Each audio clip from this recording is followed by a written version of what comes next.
Kompas Petang, saudara bersaksi dalam perkara dugaan korupsi tata kelola minyak mentah, Komisaris Utama PT Pertamina periode 2019-2024 Basuki Cahayapurnama atau Ahok mengungkap sejumlah kebijakan soal pergantian Direktur Pertamina yang dinilai kurang tepat. Ahok menantang jaksa agar memeriksa petinggi BUMN hingga Presiden saat itu Joko Widodo. Periksa tuh sekalian BUMN, periksa tuh Presiden bila perlu. Kenapa orang terbaik dicopot? Basuki Cahayapurnama atau Ahok memenuhi panggilan sebagai saksi dalam sidang dugaan korupsi tata kelola minyak mentah dan produk kilang di PT Pertamina periode 2018-2023 yang digelar di Pengadilan Tipikor Jakarta Pusat Selasa pagi.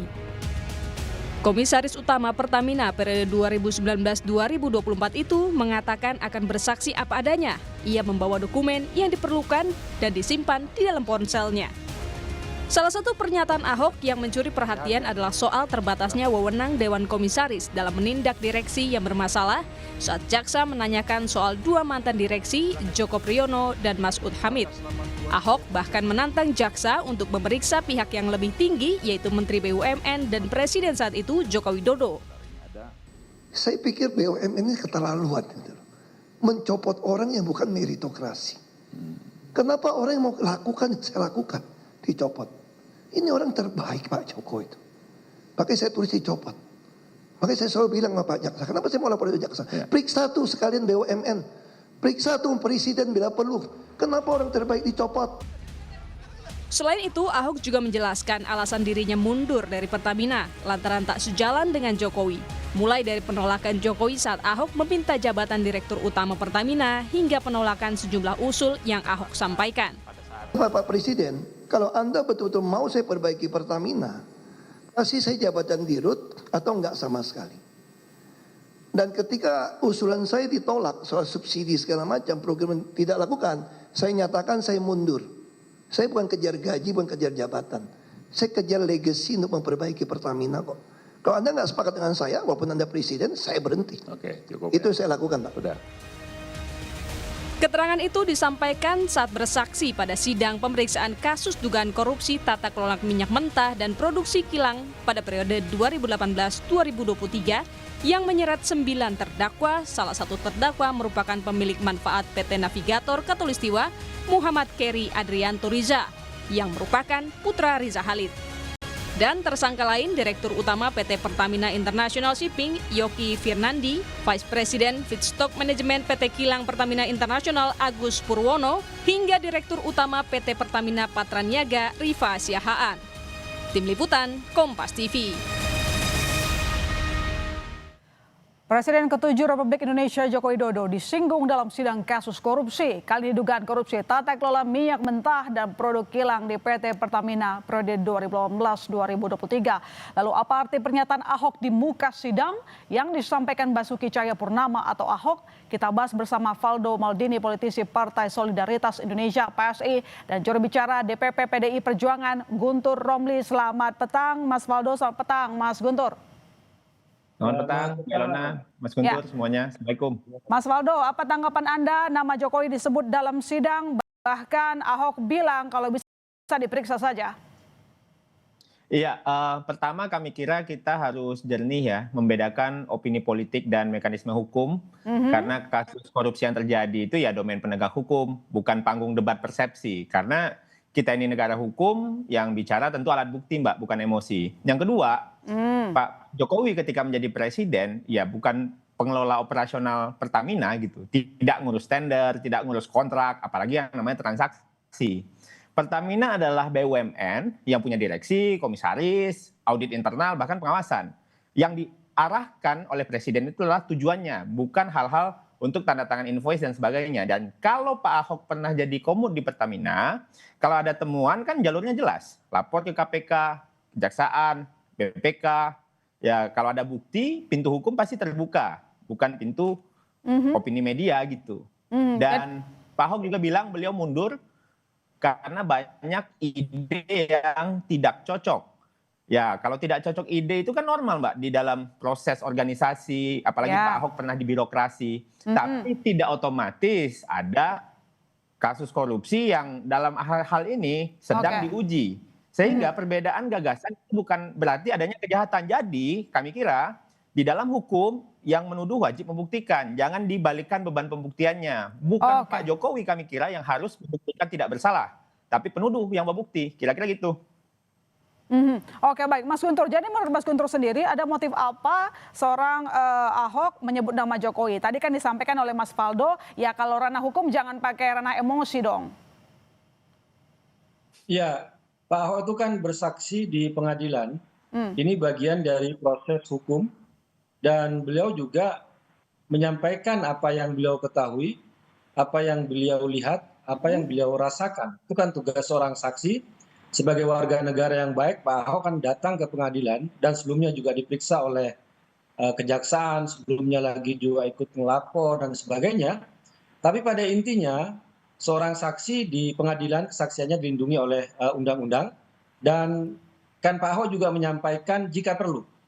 Jadi kan beliau menyampaikan bahwa ada persoalan komisaris utama memiliki batasan untuk memberikan evaluasi dan menindak direksi-direksi yang dianggap tidak bertentangan atau tidak bagus lah ya. Kemudian di situ kan juga mengisahkan ternyata ada bypass dari direktur utama kepada BUMN. Jadi beliau hanya menceritakan soal struktur perintah, soal komando. Tapi dalam sidang Dan itu kemarin Bang Ahok juga menyampaikan soal beda pilihan politik dengan Jokowi. Kenapa itu perlu disampaikan dalam sidang, Mas Guntur? Karena Pak Ahok di situ kan masalah kebijakan pengelolaan Pertamina.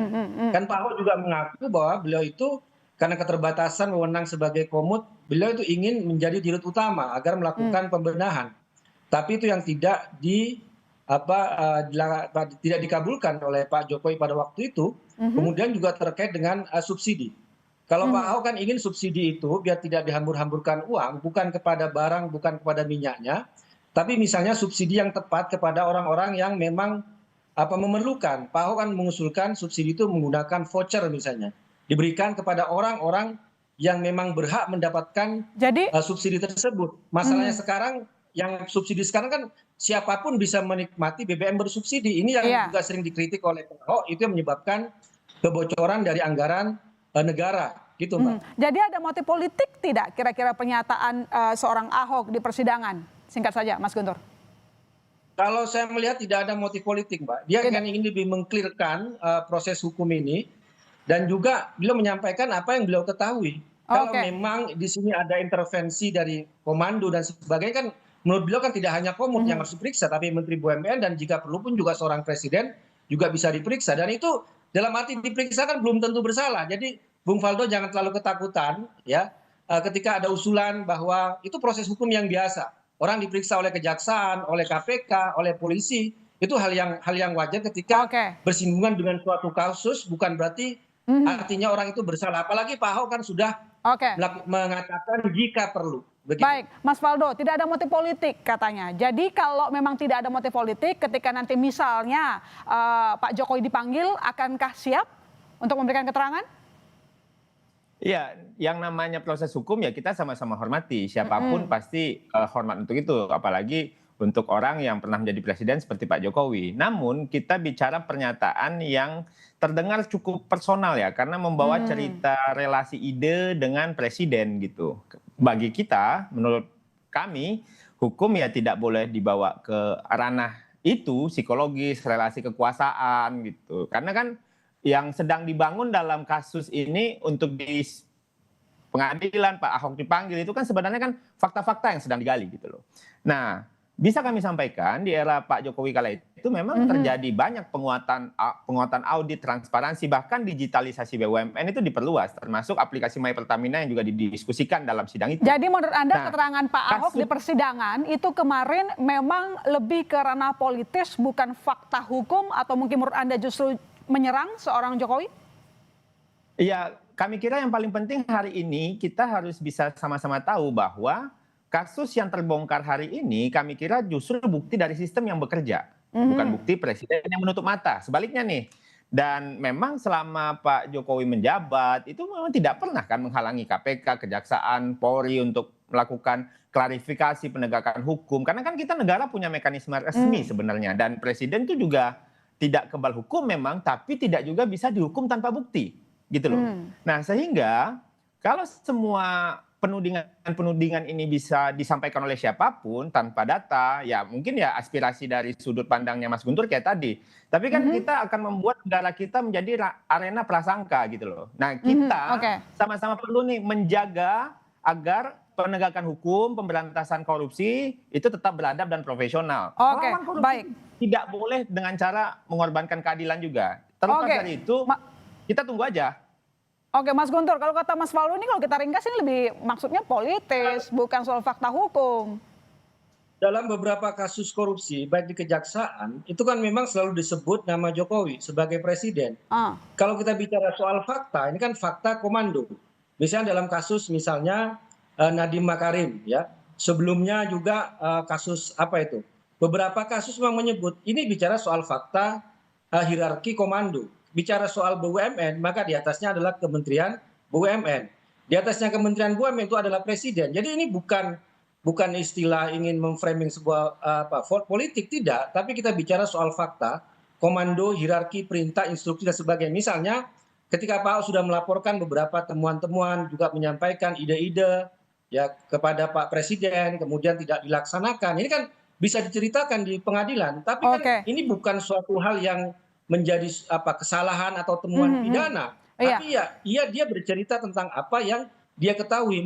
Menurut saya kalau memang tidak bersalah, tidak perlu ketakutan ya ketika namanya disebut, itu kan, apalagi hanya untuk diperiksa, tidak perlu defensif berlebihan. Kalau menurut saya memang tidak bersalah. Tapi bicara fakta, ini fakta kok. Hierarki komando itu jelas. BUMN di atasnya siapa, di atasnya BUMN itu juga siapa. Nah, dalam pemeriksaan temuan tindak pidana untuk perlengkapan berkas kan memang itu juga harus diperiksa. Jadi Mas Guntur tadi kan mengatakan sistem komando. Kalau sistem komando berarti memang seharusnya Jokowi diperiksa. Ya kalau kita bicara soal suatu kasus misalnya, ya sampai ke atas, sampai ke bawah, jangan sampai yaitu hukum hanya tumpul ke bawah, tumpul ke atas tapi tajam ke bawah, kan kita tidak ingin seperti Mas Faldo, kejadiannya. Menurut Mas Guntur harusnya ya karena ini sistem komando, Jokowi harus diperiksa. Oke, tampaknya kami masih harus memperbaiki soal teknis. Jadi memang Mas Guntur tidak ada unsur menyerang personal, begitu itu tidak ada. Semua memang soal fakta hukum yang seharusnya memang presiden sebagai kepala dari BUMN ataupun menteri harus diperiksa dalam kasus korupsi ini. Dalam kasus Mbak, ini yang melibatkan BUMN atau apapun namanya, jadi kejaksaan atau KPK, memang nama Pak Jokowi yang sering disebut. Disebut ketika itu untuk melengkapi suatu gambaran, suatu kasus atau suatu cerita. Misalnya saya contohkan tadi kasus Nadiem, kasus SDP, kasusnya Joni Plate dan lain sebagainya kan selalu disebut. Tapi apakah ketika disebut nama itu sebuah kesalahan atau ada dugaan tindak pidana? Ya enggak juga gitu loh. Kan ini untuk melengkapi namanya cerita yang kita atau bangunan. Baik, saya ke Mas Faldo, gitu. Mas Guntur. Mas Faldo, tadi disampaikan ini kan bentuknya komando. Jadi sudah seharusnya dong seorang Jokowi saat itu menjabat sebagai presiden untuk ikut diperiksa. Dan dia mungkin tahu soal kasus ini. Iya, sebenarnya kan yang paling penting itu kan juga salah satunya adalah kita harus meletakkan bahwa Pak Jokowi itu bukan objek rumor gitu, tapi memang pernah menjadi kepala negara yang bekerja dalam sistem hukum. Jadi kan kita sama-sama jaga semangat anti korupsinya, tapi jangan rusak logika hukumnya. Sekarang gini deh, kita lihat polanya ya. Banyak kasus hukum, ekonomi, konflik elit, bahkan ujung-ujungnya nama Pak Jokowi yang diseret gitu. Padahal seringkali nih yang diperiksa itu ya direksi, pejabat teknis, menteri, atau bahkan pengambil keputusan yang sangat operasional dan bukan presiden, Mbak Ilona. Nah, karena kita lihat kan ini menunjukkan beberapa hal bahwa memang Pak Jokowi pernah menjadi simbol kekuasaan, jadi semuanya dikaitkan dengan beliau. Ada kecenderungan juga mempersonalisasi masalah sistematis atau sistemik agar kelihatan politis dan dramatis, kalau menurut saya. Sehingga kalau setiap masalah ditarik begitu, yang rusak bukan hanya reputasi orang, tapi logika kita bernegara. Jadi kita itu jadi bisa lupa bahwa hukum itu bekerja itu ada strukturnya, bukan simbolisasi. Jadi Ahok terlalu personal, terlalu dramatis keterangannya kemarin, Mas. Karena menurut saya belakangan ini terjadi ada pola-pola begitu. Tapi terlepas dari itu kita sama sesama masyarakat kita waras saja melihat persoalan ini. Memang kalau seandainya proses penegakan hukum ya kita kawal, ya kan. Tapi kalau seandainya ada yang ngomongnya agak kesana kemari ya kita anyepin aja, ya udahlah, yang penting kita jelaskan gitu loh Mbak, bahwa sistem hukum itu bekerja di Indonesia, apalagi di era pemerintahan Pak Prabowo dan Pak Gibran seperti sekarang. Oke, Kuat jadi sekali. jadi Mas Guntur, kalau Anda sendiri yakin, optimis bahwa nanti Jokowi bisa diperiksa sesuai dengan keterangan dari seorang Ahok? Ya kalau saya sih nggak optimis Mbak, karena apapun kasus korupsi misalnya yang di situ disebut nama Jokowi ya selalu tidak ada tindak lanjut ya. Ataupun Jokowi dengan menantunya dengan Bobi kan berapa kali juga disebut misalnya di pengadilan. Tapi menurut saya begini, kalau ini menjadi alasan yang aneh atau personal, kalau nama Jokowi itu hanya disebut dalam suatu kasus. Tapi kalau dalam beberapa kasus ya, ini bukan mengatakan bahwa Jokowi pasti bersalah atau melakukan tindak pidana korupsi, enggak ya. Tapi ini kan cerita atau pengakuan atau kesaksian dari orang-orang katakanlah yang diperiksa dalam suatu kasus dan banyak kasus.